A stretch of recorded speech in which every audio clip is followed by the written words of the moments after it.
This happened sometime last year when the pandemic drove us into cabin fever. A couple of my friends and I finally gave in and decided to use Zoom to have an online get-together. We would be drinking and playing games all night to have some kind of social interaction, since being trapped in the house was getting to us. We started the Zoom call with about 5 of us: Ashley, Kate, Jenny, Marissa, and myself. It was going well, and we started sharing stories about pre-pandemic life and all the places we had planned to go right before the lockdown. It was all a good vibe, and Ashley said she'll be right back because she thinks her mom is home from work and she needed to use the bathroom anyway. After a while, we noticed that Ashley was gone for a long time, so we started making jokes about how she couldn't handle her liquor and she might be proposing to the toilet by now. All of our laughter stopped when we saw Ashley rush past her room silently. We all got a little confused about it, what was going on, but we weren't exactly worried. And then, what we saw next nearly stopped my heart. A man dressed in all black with a hoodie on walked into Ashley's room, searching around and taking things out frantically, and then he looked dead in the camera. His face was still covered, so we didn't see much except his scruffy beard and dry lips. Then something fell in the other room and he rushed in that direction. We all collectively thought the same thing, that Ashley must be in the other room, and whoever this is broke into her house.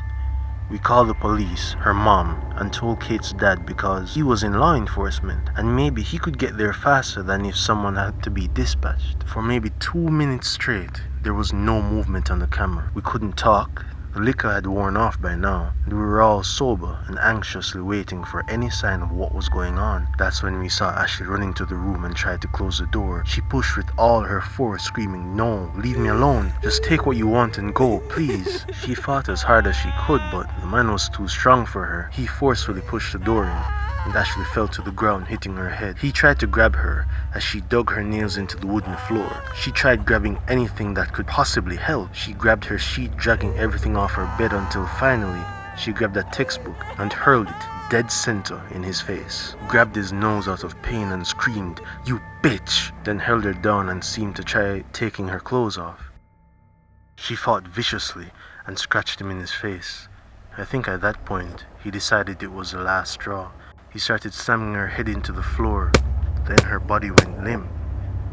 She looked too weak to fight anymore. None of us knew how to react. Some were screaming no, some were crying, trying to figure out who we could call or how we could help. She dragged her arms around, trying to fight in her daze, but it was clear she wasn't going to be able to fight him off in her state. In the midst of this, I couldn't look away. My heart was breaking. I looked on as one of the strongest girls I ever knew, and one of my longest friends out of the group was in trouble, and all I could do is watch helplessly.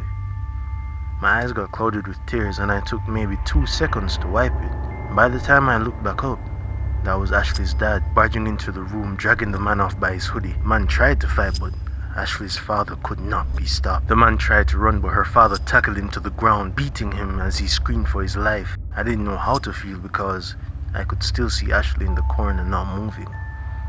After a few minutes, it took 3 officers, 2 neighbors, and his wife talking him down for Ashley's father to be pulled off the man. She was taken to the hospital and luckily recovered completely with no long-term effects found. The man is in jail right now, and the one thing is for sure, he'll think twice before breaking into someone's house like that. My name is Cindy. At the time of writing this, I'm 25 years old, but this happened when I was only about 14. I was close to the end of the semester, and we had final tests for the year coming up. Between studying and assignments that teachers decided would be perfect to give all at once, I was pulling multiple all-nighters. I was a decent student, but I procrastinated a lot. One night, some of my friends and I were in a group project. I was the group leader and suggested that we do a Zoom call to try and get it done as soon as possible, since we all had tests coming up. Everyone agreed, and I set up the Zoom call and shared the link.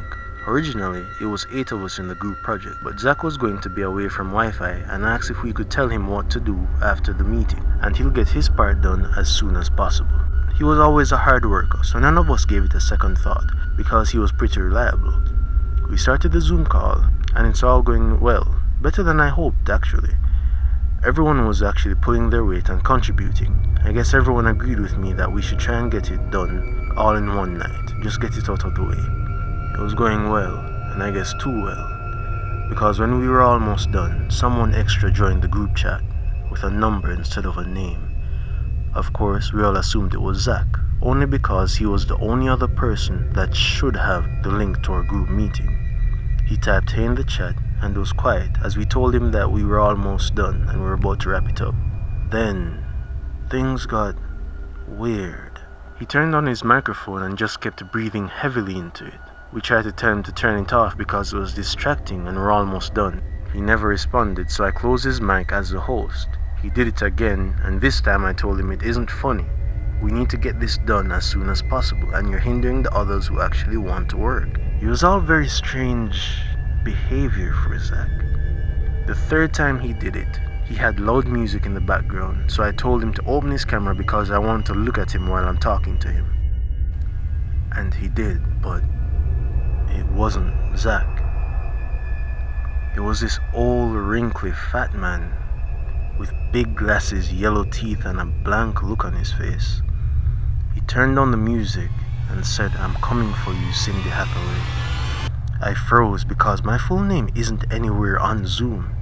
He came off the Zoom meeting and I just sat there with a look of disbelief on my face. I closed the chat without saying a word and turned off my laptop. I was so freaked out. Who was this creepy man? How did he get the link? How did he even know my name? Does he know anything else? All these questions came rushing in and I got nauseous. My head felt cloudy, so I tried to go and wash my face and calm down. I should have told my parents. I know I should have. Or someone, but it was late and I was exhausted from running all-nighters. So I tried to push it out of my head and get some sleep and address it tomorrow. I would come to regret that decision. The next night, my parents went out to get some groceries, and they were supposed to be back around 8, but I heard the door being opened. More specifically, the doorknob being fumbled with. So I figured their hands were full. Most likely my dad, since he tried to one-trip everything and open the door when he got groceries. So I went to open it for him, but just then I realized I never heard them pull into the driveway, and it was barely 7. How did they get back so early? As I'm thinking, the door pulls to reveal the face of the man that was on the Zoom call last night. Before I could even think, my body just moves on instinct. I rushed into my room, barricading the door, trying to call my parents. He said he's here to take me away, that I was a very pretty girl and he wanted me for his collection. I almost threw up in my mouth as he pounded against the door trying to push it in. I haphazardly put words together trying to explain to my parents what's happening, and they said stay in my room and stack more things behind the door. I left on the call and I was crying my eyes out until I heard a loud thud, like somebody being tackled to the ground at full force. It sounded like a struggle, and now I was even more out of breath until I heard a familiar voice call to me and ask if I was okay. I said yes, shakily, as he said to stay in my room until the police come. He'll tell me when it's okay to come out. From my window, later on, I could see the man being dragged out to the police car, and I heard a knock on my door telling me it's okay now. The man stared directly at my window with the same deadpan look on his face as that night. Later on, we found out that this was not his first time. He had a van near my house where they found duct tape, handcuffs, and bottles of chloroform. They went to his house and saw 2 girls, as well as pictures of me downstairs in my living room through the window.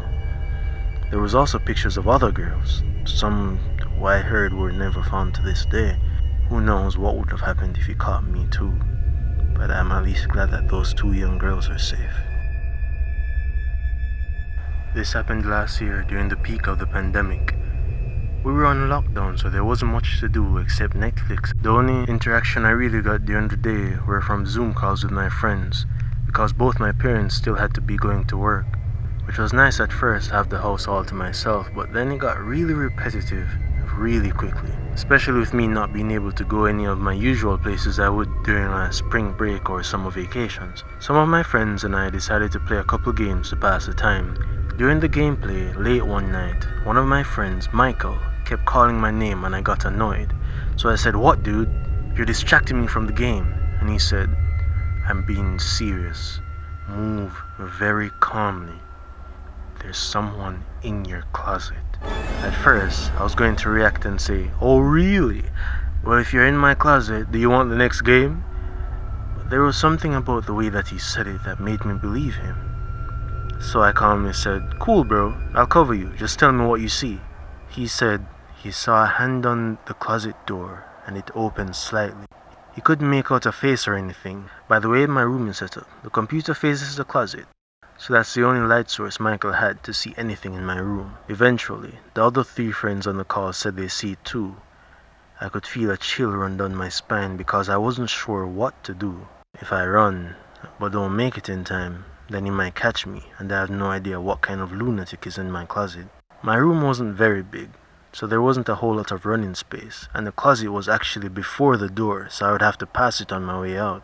My heart started to beat fast, and even though I tried, I couldn't stop my voice from shaking, so I just stopped trying to talk, or at least try to talk as little as possible, while figuring out my next move before it's too late. Michael asked if my dad was home, and I responded, "Yeah, he is. Maybe you should give him a call and tell him to join the game before it's too late." Michael had my dad's phone number, so he called him to let him know what's going on, but unfortunately, when Michael called my dad, the ring could be heard from my room.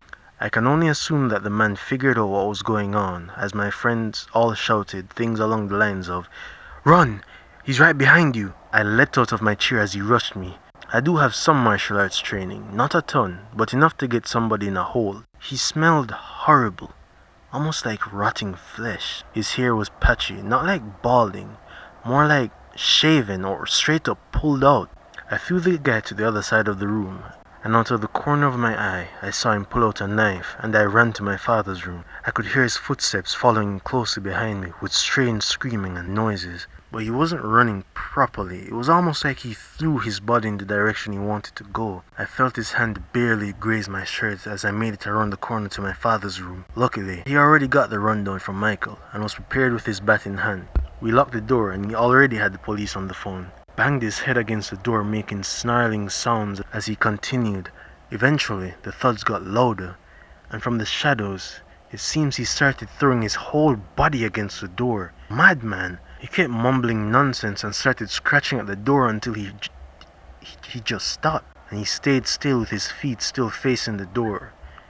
He just stayed there until the police came. They walked him to the police car, and he never resisted or even made a sound once. They went into my room and found needles, and they assumed that he was doing narcotics in my closet before the accident. There was no way to tell how long he was actually in there.